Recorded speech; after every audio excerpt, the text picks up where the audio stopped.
వినాలి. దేవుని మాట వినకుండా, దేవుని మాటలు నెరవేర్చకుండా దేవుని దగ్గరికి వచ్చి ఏం ఉపయోగం? అందులో ఈ నూతన నిబంధనలో మనం చేయవలసిన పని ఏంటంటే, దేవుని దగ్గరికి వచ్చిన వారము నమ్మి బాప్తిసం తీసుకోవాలి. దేవుని దగ్గరికి వచ్చి ఏం చేయాలి? బాప్తిసం తీసుకోవాలి. ఊరక ఆ మాటలు ఈ మాటలు బడాయి మాటలు చెప్పడం కాదు.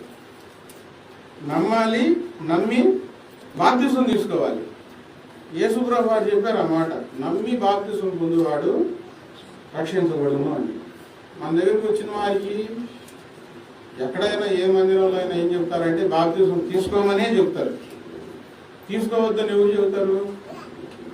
ఈ మధ్య ఇక్కడ ఒకటి చెప్పారు, నేను చెప్పలే బాప్తిసం తీసుకోమని, నువ్వు వస్తా ఉండని చెప్పారంట. అది వెళ్తుంది. బలవంతం లేదు.